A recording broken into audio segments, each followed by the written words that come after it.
Good morning and welcome to the Streicker Center. My name is Marjorie Schuster. I am the coordinator of literary events here at Temple Emanu-El.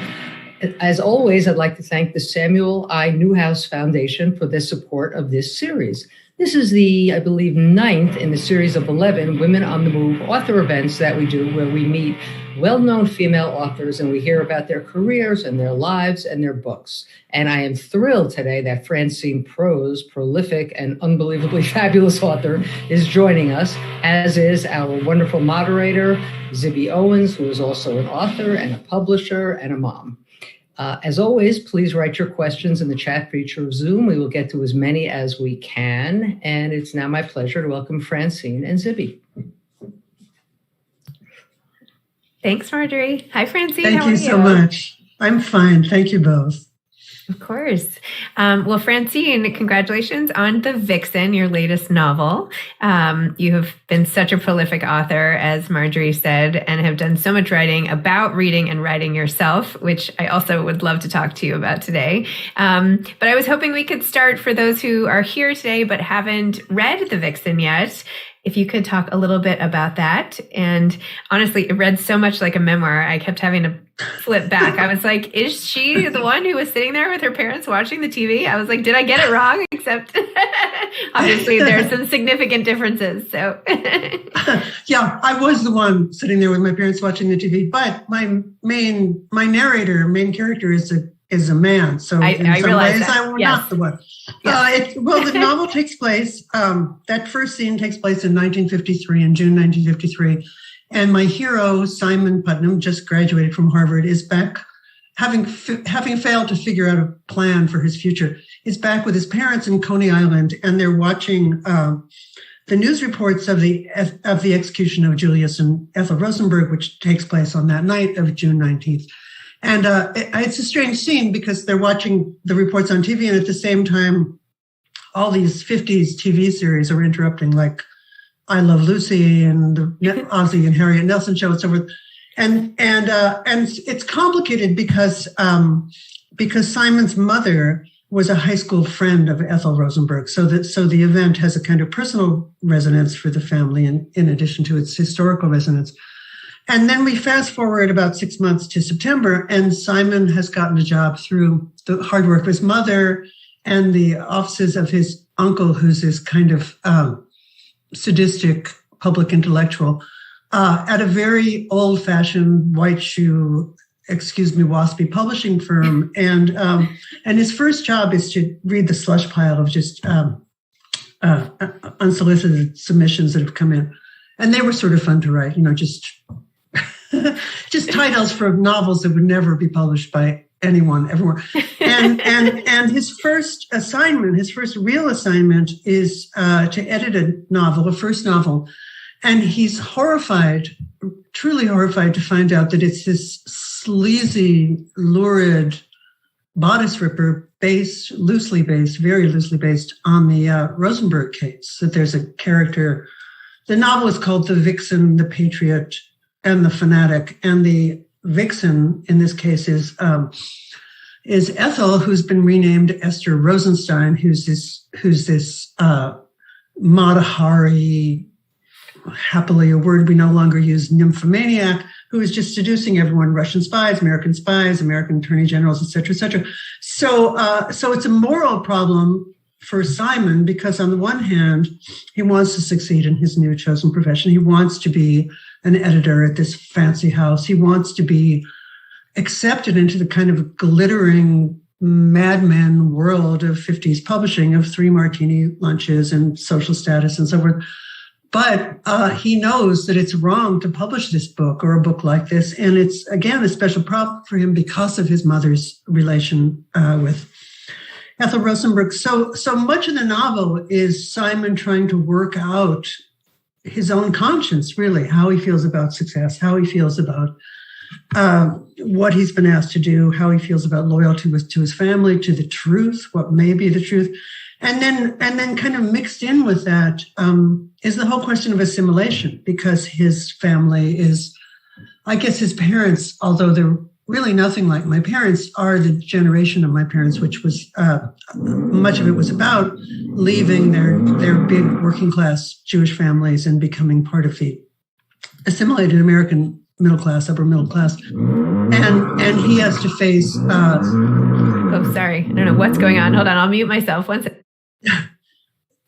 And he has to face the questions of what's lost and what's gained.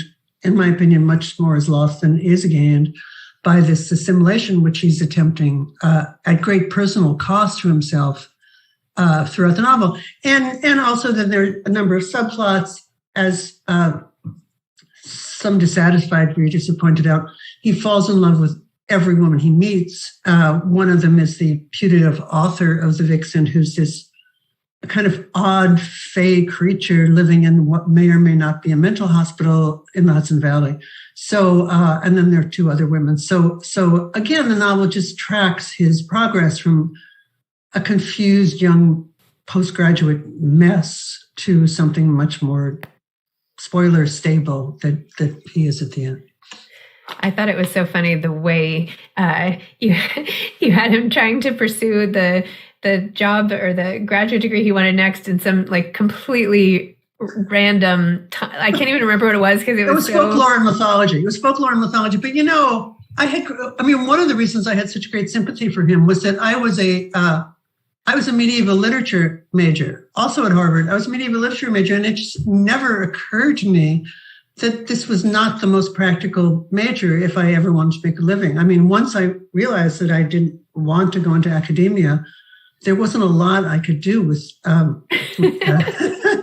with what I'd studied, what I'd learned. So again, but although, I mean, one of the things that made me happy writing the book was that, and I wasn't planning this in advance, but the way in which all the things that seemed to me even like kind of sidetracks or details turned out to have some actual bearing on what was happening in the plot. So yes, his studies seemed a little goofy, let's say, but by the end you realize that the same, what do I want to say? The same dark conspiracy underneath everything else was underneath that as well. Yes. I can't. It wasn't just the folklore. It was the one that he wanted after. It was the job he wanted after that he couldn't get. Well, anyway, whatever. I'll find. I'm convinced I will find this, but never mind. It's not even important. It's not important, but it was really funny. Anyway. Yes. And I also found it so interesting. I mean, the sort of intersection of when you're watching something that is so harrowing and gruesome and emotional, and then, having to put it, the juxtaposition with the shows that their family was watching was one thing, but it's also, a signal to, it's also sort of representative of how we bring in the news of all these horrible things into our life, right? Whether it's a show that interrupts us, or if it's, we're running around doing whatever and we open up the newspaper and there's some awful story, and you're like, oh, and then you just have to close the newspaper and go running off to, right? Like it's the integration of this horror into regular life. I find that's fascinating. Yeah, no, it happens still. I mean, for better or worse, that still happens. The way, some terrible, terrible catastrophe will happen, and then you're not going to leave dinner burning on the stove while you watch it. So some other thing comes in. Yeah, no, a lot of that. I mean, that first scene, it wasn't until I figured out how to write that first scene that I realized I could write the novel. So, and that was because I'd made many, many attempts to write it before. But that first scene, I mean, one of the things that I wanted to happen there was that I thought, well, this is sort of a way of signaling how much it's about families, because although it's kind of, under the surface, that first scene, there are four families going there. The Rosenberg family, Ethel and Julius, and their children, who are their sons, the family in the novel, Simon and his parents, and then the Ozzie and Harriet Nelson family, and Lucy and Desi, that family. So this just bizarro, comic, tragic interplay of these four families is going on all the way through that scene. Not to mention, then you bring in the author's family, right? Then it's from your perspective, and then the reader's perspective. So it's like this crisscrossed dance of all of the things going on. I read your essay in LitHub about the importance of clarity in writing, and that writing has to be above all clear. And when I was reading how you wrote this book, that is absolutely the case. And I was thinking, like, as I was analyzing sort of individual sentences, what did she leave out? Like, what did she choose to keep in? How did she write this sentence? So tell me a little bit about the prose in the writing of this book and how you sort of bring that approach to everything you write.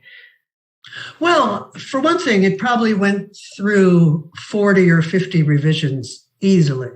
I mean, I knew about 14 at the beginning because I'd saved the drafts, and then I stopped counting. And I mean, I have them, if I want to, I could find them on my computer, because after a certain point, I start numbering the drafts just so I don't lose anything. So yeah, let's say 50 drafts. And what's the difference? I mean, cutting is a great pleasure. I mean, it's like losing weight with no pain. I mean, it's like, the word counter, I love my word counter so much because I've lost 50 words and I haven't noticed. So part of editing is just going through and seeing if you absolutely need everything that's there, if the reader can understand what's there without that. I mean, there's a little danger, which is that that once you cut it, it stays in your mind. So it's never, that is, you may have cut something really essential that the reader needs to understand, but you're still thinking it. So you have to go back and fix it. And then clarity, as you said, it's the most important thing. I mean, every line, asking yourself, just on the simplest level, is anyone else but me going to understand what this means? I mean, that's what I tell my students. I mean, I teach one class at Bard College, and it's a literature class, but my students have to write a weekly 300-word paper, and it's very easy to teach them to write that way, because it's not like we're waiting till the end and they hand me a 15-page disaster. But anyway, I mean, but often I just say to them, what do you mean? Because they feel that they have to translate it into this language in which papers are written or whatever, blah, blah, blah. And as soon as they say, this is what I mean, it becomes, then I say, well, why don't you write that? So, and I think that on some level, that process goes on all the way up and down, people who have writing experience or no writing experience, or veterans or beginners. I mean, that need to say, will someone understand this? Interesting. And you have written an entire book teaching people how to read as if you were a writer, like what you can get from books in order to write more efficiently, more how to analyze a text. And I remember before I started this whole podcast thing, I was just a huge reader. I just love to read for fun, but I wasn't taking books apart. And I remember sitting like right here with this one author, Charles Duhigg, I went to college with, and he was like, well, yeah, the first thing I do is, figure it out. I flip through it and I do this and I go through the sections. I do this, then I read it again. Then I unpack that. And I was like, you do what? I'm like, well, I don't do that. So tell me about your approach and why this is important. Well, I do it in a much more, I do it line by line. And again, that's how I teach. I mean, we just go through it line by line and say, okay, what kind of information are we getting here? What's underneath the subtext? What does the writer, again, not feel necessary to tell us? What are we getting without being told? And just to look at each word, each line, each punctuation mark, really, to see what effect it has on the reader. And also, I think one of the things you're doing when you're writing is that when you're reading as a writer, is that how many alternate choices and how many possibilities have been discarded to produce what's on the page. So you can intuit back to, for example, what would be the really bad way of writing this thing that's so good that I'm reading? And that it's not that hard to figure out. It's very easy to figure out. So it helps you because it helps you realize why the good choice rather than the bad choice might have been made. Interesting. Well, let's go back to Simon in The Vixen and how he approaches his job in publishing and the slush pile. And he's questioning why some things are getting approved and some things are getting rejected, and, hiding things sort of under the bed that he wants to read and all of that. There is so much subjectivity in what gets accepted and what doesn't get accepted. What what can we take away sort of from the publishing world, particularly people who perhaps are trying to get published or things like that from the era that he was publishing in? This kind of reminded me of Joanna Rakoff's book about the letters from J.D. Salinger and how that person at Literary Agency had to read through all the letters. But this sort of time frame, and how do you make sense of the submissions and who should really be the person deciding what gets published? I don't know. This is sort of a bigger question, but. Well, in listing the books that he turns down or that have been turned down, I made sure to find books, as I said, that would never get published anywhere and at any time. You just look at the title and you go, I don't think so. So there's that. But also, I think the most important thing to come out of any conversation like this is that the last thing that the writer wants to think about is, could this get published? Or who's going to get published this? Or how is my audience, existent or non-existent, going to greet this? Because it's the quickest way to stop yourself. And not only that, it's the best way to deform what you're writing into some way that has finally nothing to do with you, but has only to do with some imagined readership that you might not have or might not ever have. Believe me, if I was thinking that way at the very beginning, I would not. If I'd said to myself, who do I think is going to publish and read a comic novel about the Rosenberg execution? That would have been it. I was like, no, absolutely no. I'm not going there. So, but I knew, but there was something in me that for whatever reason had to do it. It just had to write that book. So again, I think that that's more important. The question of what is it you feel that you have to do is much more important than the question is, will anyone ever like this? Maybe they won't. Maybe they will. You can't tell. If you like it, someone's going to like it. Maybe not everybody. That's what you hope, Zibby. That's what you hope. At least one other person out there. Well, I have to say, I feel that I've been incredibly fortunate because I was really worried for all sorts of reasons before this book came out, because of what it is, because it is a comic novel, because of the subject matter. And I was really shocked by the good reviews, to put it just simply, written by people who seemed to get what I was doing, who seemed to understand what I was doing, and who seemed not to be horrified by it. So I felt just a blessing and really extraordinary and heartening to me, because you just never know. Well, I feel like you did a lot of the things that you're supposed to do to make a great novel. You have a character we're all kind of rooting for and yet kind of laugh at, and, the sort of underdog-ish type guy, and you just want to see him succeed, and you wrote it well, and it has all this intrigue. And, I know a little bit about this is embarrassing to admit what I knew and didn't know about the Rosenbergs. And I don't know, it's like a little history is thrown in there. So you learn, and I don't know. It transports like a good novel should. Thank you so much.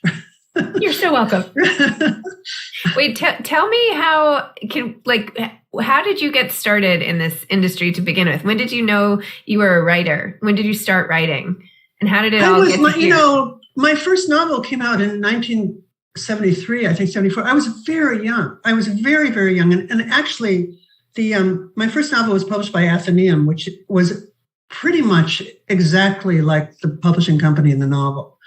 So much so that I worked out, or I tried to remember back to the layout of the office. Oh, wow. And I just tracked my way around the layout of the office. And Pat Knopf of the Knopf publishing family was the head of Athenaeum. And he had the office that I gave to Warren in my novel. So, decor, British hunting club, gentleman's hunting club.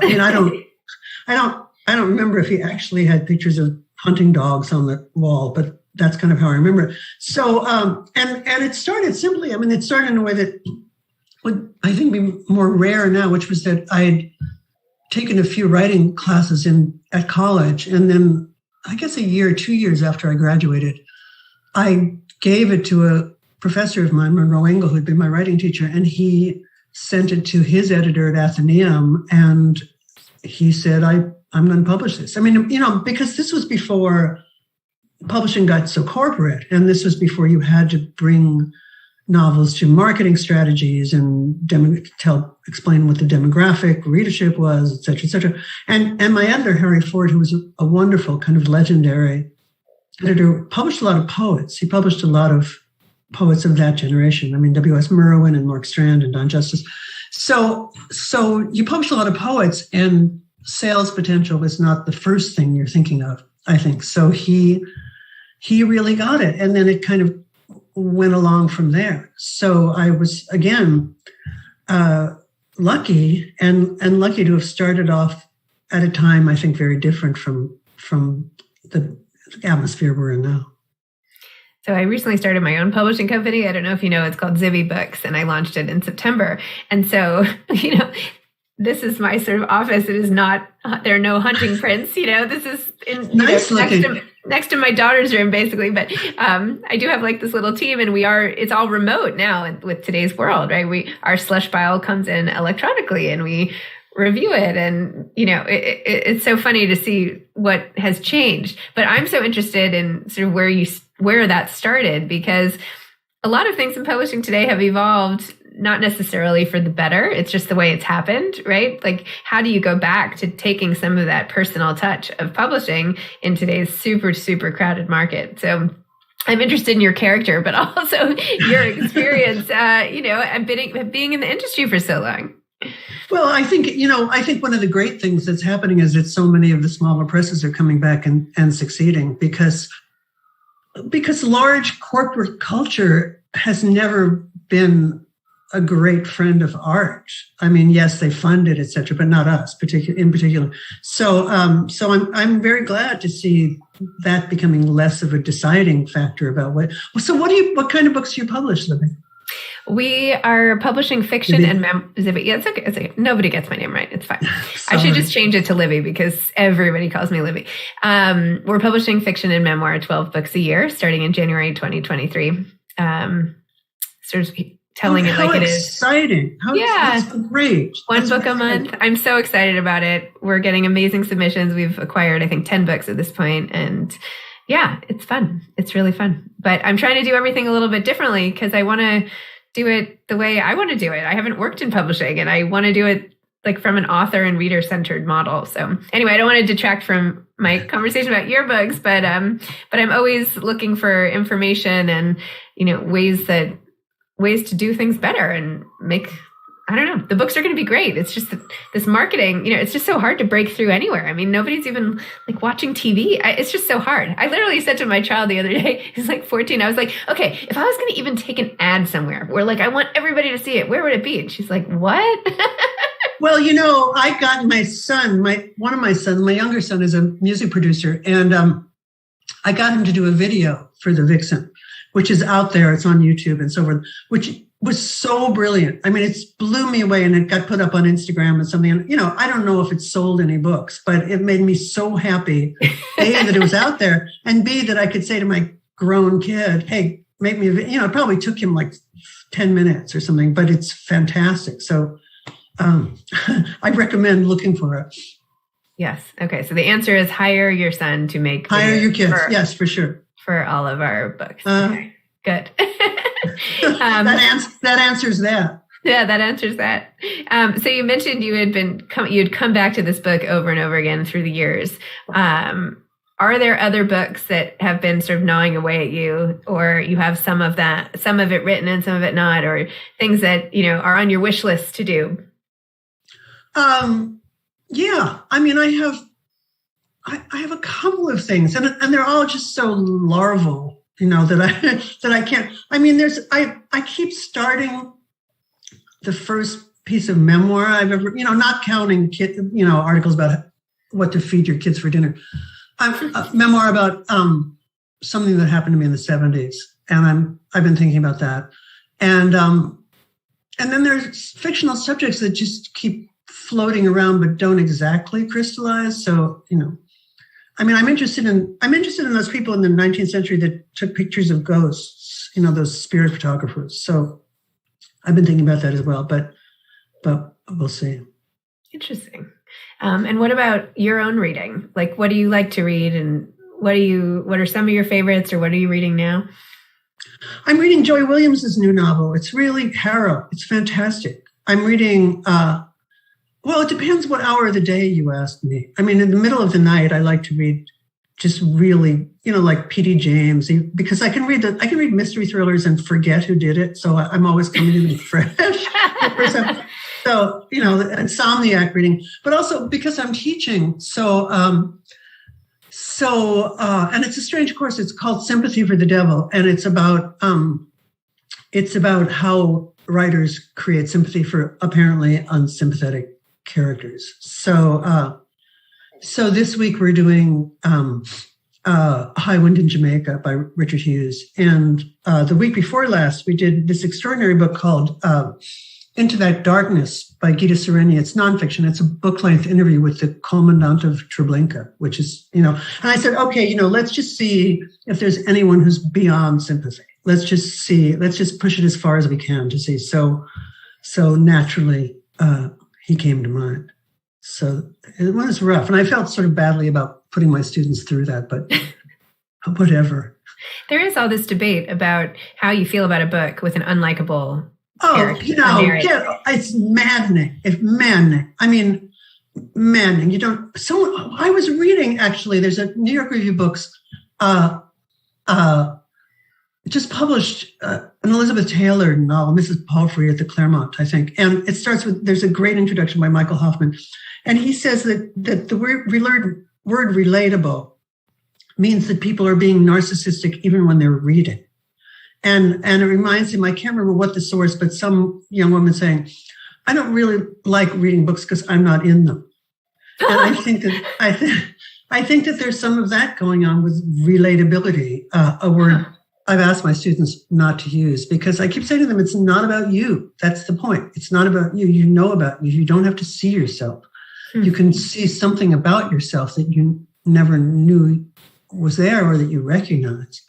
But, I'm not Anna Karenina, but there are things about everyone I know and people in general that I see whenever I reread that novel. Yeah, well, I mean, there's so many, when you think about how many different parts of yourself there are, of course, you're going to find little bits and pieces of them everywhere. Although I did just for Hanukkah give my kids books that say like their names on the cover. You can like personalize books now from sites like Wonderbly and Pen Wizard or whatever. And so it could be like, so-and-so, anyway, instead of saying like a random character, I'm trying not to say my kids' names because I like to keep it private. Let's pretend their name is Jane. Like Jane goes to the market or whatever. And then like there's Jane's bedtime story. So then they go in and you can make the character kind of look like you. Anyway, I guess I'm raising narcissists is basically my point here. Well, that's different though. I mean, I think anything you can do to get kids to read is fair and square. I mean, I'm fine with a book with arms that give kids a big hug that come out of it. And, I mean, because the fact that we're competing with their screens, it really feels very, very hard. So anything that does that, and I keep getting reports from friends who tell me how their children are buried in books and they can't get their children's head out of it. This is not my experience. Neither of my sons were that big a reader. And my grandchildren, it's hard. There's the jury's still out, but except maybe for one, they don't seem to be passionate readers. It was funny. One of my 14-year-old granddaughter got a book, took a book home from school, and she had to read for her AP book. And I said, "Oh, that book, it's horrible." And she said, "There's a blurb from you on the back cover, Grandma." So then I had to explain that I'd reviewed the book and they picked the one really nice thing I'd said out of the review and put it on the cover, and I had no control over that. And so, but I felt like some element of credibility had been. Oh, that's funny. Yeah. That is so funny. People are putting questions. I'm just going to maybe poke into these for a minute because other people, Sure. Someone is asking, can you compare your writing process with regard to the Vixen to the writing process for Mr. Monkey and also Lovers at the Chameleon Club, similarities and differences? Oh, well, in some ways it's always the same. I mean, that is, I'm not anyone who, I wish I wrote outlines. I wish I knew how a book was going to end up before it ended up. But I just write one sentence and then rewrite it 100 times, and then I write another sentence. So it's just, so in that sense, they're all the same.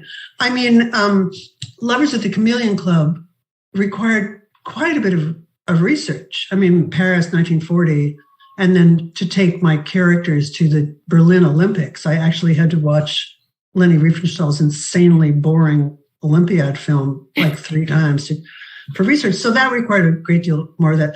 Like Mr. Monkey, Chameleon Club had a different points of view, but Mr. Monkey was like freeform. I mean, Mr. Monkey started because I took my granddaughter to this painfully bad children's musical, and she asked me out loud in what she thought was a raucous moment whether I was interested, and I said yes, but it turned out to be a quiet moment, so everyone heard. I said yes.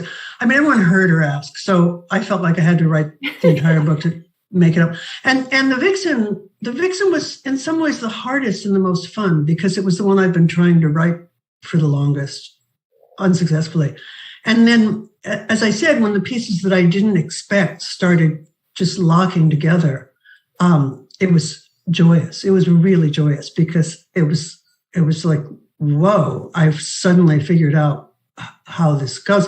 And I have to say that I'm still learning these things that I wish I'd known when I wrote the book, because, I mean, for example, in the FBI's case against the Rosenbergs, the principal piece of physical evidence was this Jell-O box that supposedly the Rosenbergs had used, or the two spies, the Russian and the American spies, had these two halves of a cut up Jell-O box, and when they fit together, this was supposed to prove that they were on the same side. I mean, it was completely insane and incredible. You know, who would do this? This was a bit of theater that no one would indulge in. So in the course of writing the book, I was thinking, okay, if this didn't happen, someone had to make it up. I mean, that seemed obvious. There were only 2 possibilities. Either it happened or it didn't happen. If it didn't happen, which was my humble opinion, someone made it up. So then the book sort of led me to think about who did make it up. Well, it was only months after the book came out that I was being interviewed by a historian. He said, obviously the FBI could not have had the original Jell-O package in the court during the Rosenberg trial. So they just cut up a Jell-O box in some random way and used that as the, also, I mean, the other really shocking thing that I just found out, like within the last week, and I'm trying to do this without too many spoilers, but whatever. One of the questions that comes up in the book were who are the real writers of this novel and what was their purpose? Let me just put it that way.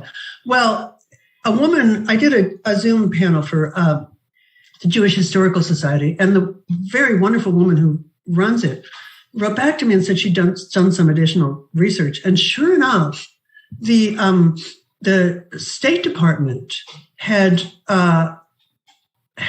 encouraged the writing and publication of a book proving the Rosenbergs were guilty, and authorized and promoted its distribution around the world. Now, I thought I had made something similar, let's say. I really thought I had invented this. Well, I think any writer has had the experience of life imitating art in the creepiest and most surprising and unpredictable ways. But I was really shocked. I mean, I read the email and I just did nothing else for the rest of the day except go, huh? What just happened? Because there was no way I could have known that. I thought I was just dredging this stuff up out of my own imagination. By the way, the section you wrote about the Jell-O box was so funny. Can I just read like that paragraph? Please, it's my favorite part of the book. Oh my God, it's so funny. You said the newscaster tells us yet again how the state's case hinged on a torn box of Jell-O that served as a signal between the spies. The communist agent Harry Gold had half the box, Ethel's brother the other half. Gold's handlers instructed him to say, "This comes from Julius. The jagged fragments of the Jell-O box fit like jigsaw puzzle pieces." She should have stayed kosher, Mom says. Observant Jews don't eat Jell-O. Cloven hoof, smooth hoof, the wrong hoof, I forget what.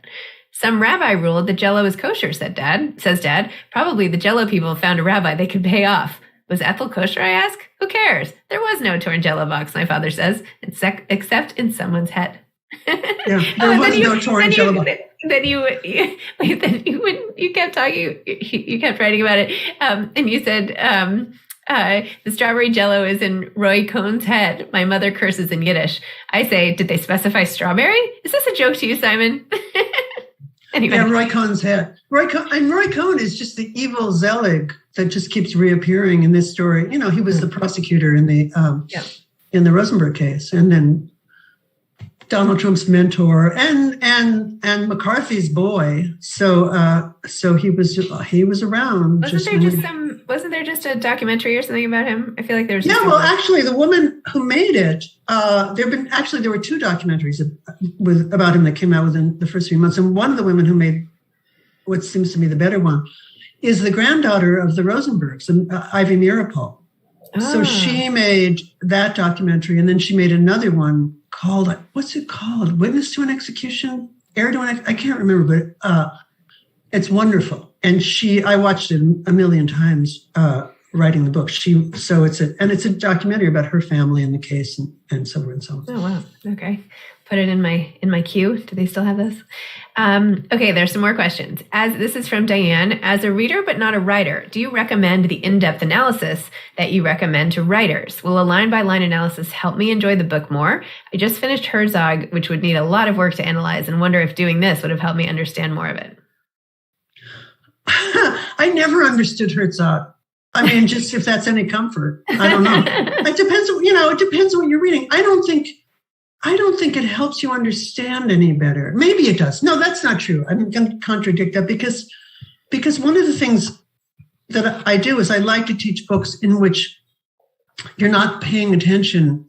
There's some really basic matter of fact that you could miss and not get. And so in some cases, that is very true. I mean, mostly for me, it's a way to appreciate it more. I mean, just to say, look at this fabulous sentence that this person wrote, how amazing, which I might not notice. On the other hand, if I'm reading P.D. James at 3:00 in the morning, I'm not stopping. I mean, she wrote perfectly well, but I'm not stopping and analyzing and marveling over every sentence. I'm trying to figure out who the murderer is. Wow. Barbara asks, as a new reader of your books, which one would you recommend I start with? Well, have you read The Vixen? I don't know. I mean, you should start with the newest one and work your way back, is my feeling. I mean, The Vixen, and I have a special place in my heart for Mr. Monkey. I mean, Mr. Monkey, I think people, what do I want to say? I think Mr. Monkey, a lot of people had problems with, partly because I think one of the subjects it's about artistic failure and the terror of artistic failure. And I think that's an uncomfortable subject for many people. For some reason, more uncomfortable than the Rosenberg trials or the Berlin Olympics, but uncomfortable nonetheless. But I'm very fond of it. And also, part of that novel, part of Mr. Monkey, is about being a grandparent, which I am. And I think that is a subject that has been woefully underwritten about and written about wrongly or falsely. I mean, I was so, the great thing is you can send them back. Well, that's not the great thing in my experience. So that book is partly about that. Sharon was asking what the publishing house of personalized books was called. So I'll just say them again, the ones for my kids, if anybody's interested. There's one that's called Wonderbly and one that is called Pen Wizard. So anyway, okay. Let's see. Phyllis says, how do you instruct your students to balance research and writing? Well, again, it depends what you're doing. I mean, the worst thing, what's fortunate for me, although I'd never seen it that way before, was that after a certain point, my memory had so many holes in it that I would read and then forget most of it, of what I'd read, and only the important things stuck in my mind. I mean, for this book, for example, I read their biography of Ethel Rosenberg, and then two books that her sons have written, their prison correspondences, Ethel and Julius's prison correspondence. And then one of the most helpful, well, several books about the CIA, which, spoiler again, has something to do with the novel. And then a transcript of the Army McCarthy hearing, which was quite helpful, which actually reoccurs in the novel. And also, I mean, there are things you can get from history that are better than what you can invent. I mean, for example, in the first chapter, Bob Considine, who is the reporter who was present at the execution, describes what he saw, and that's on YouTube. I just transcribed what he said on YouTube. I mean, apparently, again, the part I found out later, he became quite a active anti-death penalty activist after the event because of what he had seen. But that was a case in which research was incredibly helpful. So, but again, the kinds of books I don't like reading are certain historical novels in which the writer is just going out of his or her way to convince you that there's historical authenticity here. So there are many details about, I don't know, shoe buckles or foulards or whatever, that I just don't care. I don't particularly care about. And they just feel that they're there to establish authenticity rather than to add to what the novel's giving us. Yes. I feel like it's like you're walking down the street and you trip over a crack or something, right? It like stops you and, stops you in your tracks. Okay. I don't know how you feel about this, but Judy is asking, can you talk about your pen controversy? No. Okay. No, it just know what that is. Makes me miserable. Okay. How does the book relate to our current U.S. political environment? Carol would like to know. Well, it's certain, I wrote most of it during the Trump presidency, and I was really kind of amazed by the similarities between the current moment and the 50s. I mean, the lying and the paranoia and the intense political divisions and the way in which people's lives were destroyed by McCarthy without trial. I mean, all you had to have was a rumor, and that was it. You lost your job, and et cetera, et cetera. Unfortunately, those divisions, I think, haven't gone away with the end of the Trump presidency. I mean, I think that the polarization of our society is very dangerous and very intense still. And in that way, it was like the 50s as well. I mean, that feeling, the paranoia, the feeling that some communist was hiding under the bed, it was going to send you and your children back to Russia. Well, the thing is, it didn't happen. It didn't happen. We didn't go to war with Russia. They didn't drop a nuclear bomb on us. We didn't drop. So a lot of that was just theater and distraction, the way a lot of those things are theater and distraction.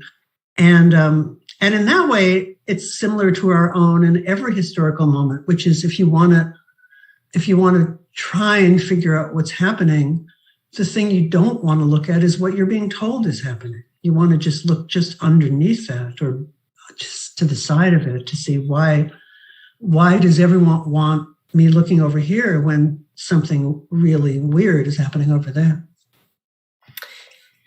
You also don't have to answer this, but Linda would like to know how you felt about Ellen Mearpole's criticism of your book.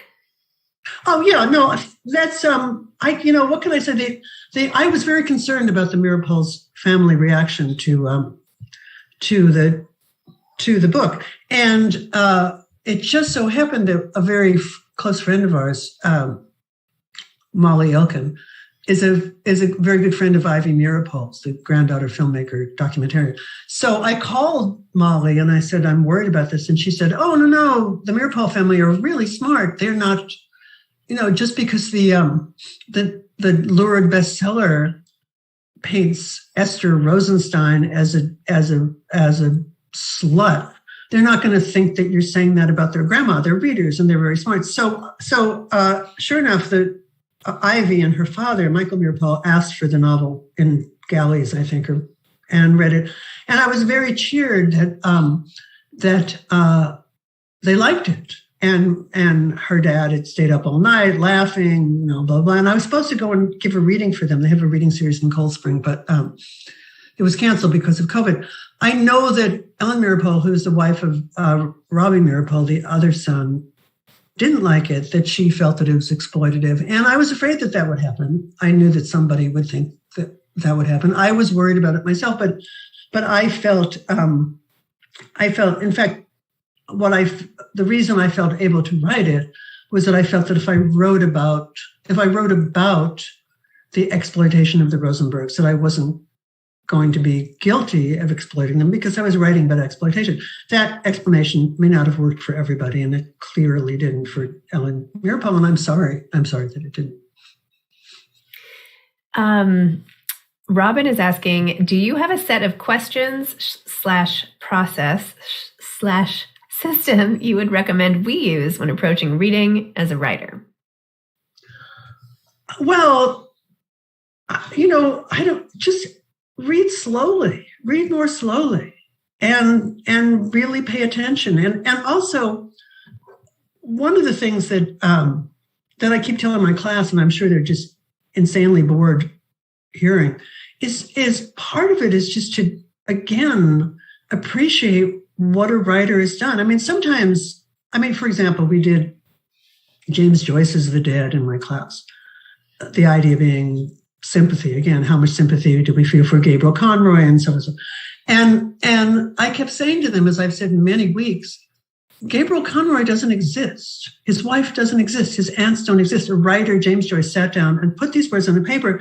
And there was something so miraculous about the fact that a human being had done that it seemed I think it changes your way of reading. You're not looking for, I'm always amazed with haters who just, who review online and say, oh, I hated this, I hated that, I hated the other thing. Like, what about the things you loved? Let's hear about the things that really moved you or that were important. We're not all book critics, certainly.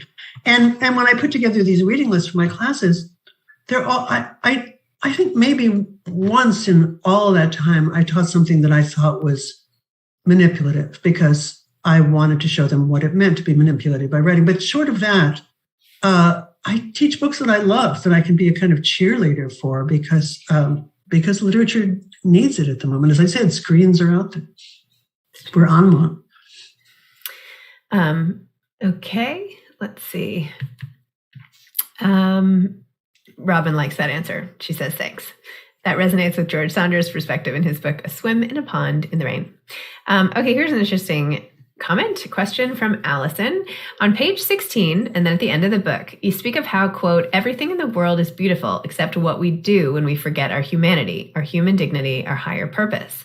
Can you elaborate on why you chose to add this philosophical dimension? What is the intended meaning in the context of the broader intent of the book? Thank you. Well, to be perfectly honest, it's a line I think I credited, stolen from Chekhov. And it's a line that occurs in the middle of The Lady with the Pet Dog. And it's a line that occurs to Gurov, our protagonist hero, who is this awful womanizer in the midst of being transformed by love, which he is more or less by the end of the story. So I don't know. It's a quote about forgiveness, self-forgiveness, taking the high road, appreciating our humanity, thinking about who other people are and trying to see things from their point of view. Everything.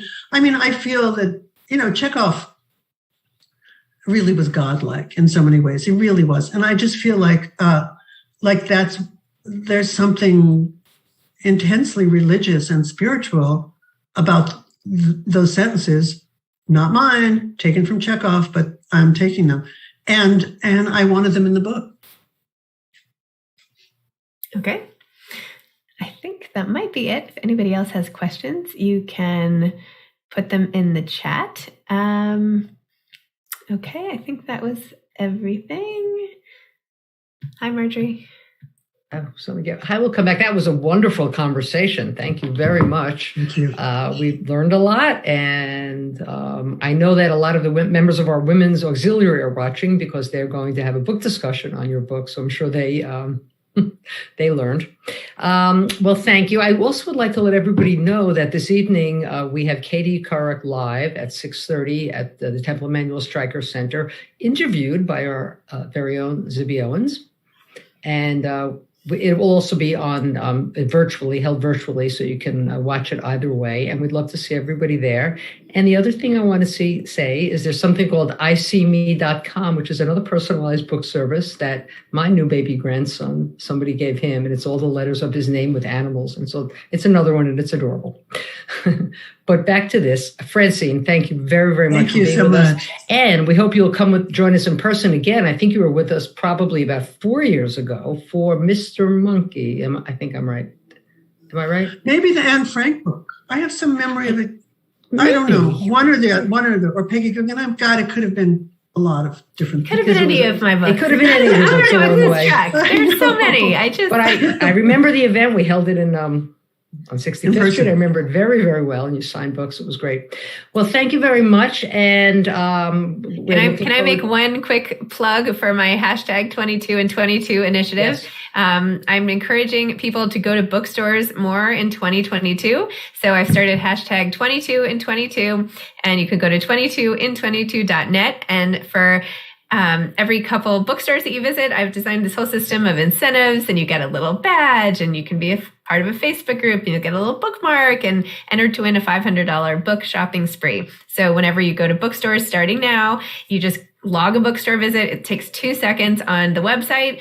You log it, and we have this whole this whole thing, and we're going to track who does how many visits. And once a week, we'll send out all the rewards. So I think this will be really fun, and I love bookstores, and I think it's time that we all, make an effort to get back in there in person. So 22in22.net, and the Streicker Center is a partner. So thank you to them for doing that.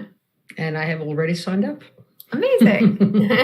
I'm on my way. Thank you. Amazing. All right. Well, thank you both. Next week at 11:30, we have, I believe it's Ann Patchett. That's yes. Correct? Yes. So please join us. And Francine, we hope to see you again. And thank you very much. I hope so too. Thank you. And thanks, thank you all. Francine. Great to meet you. Thank you, Zibby. Okay. Bye. Bye.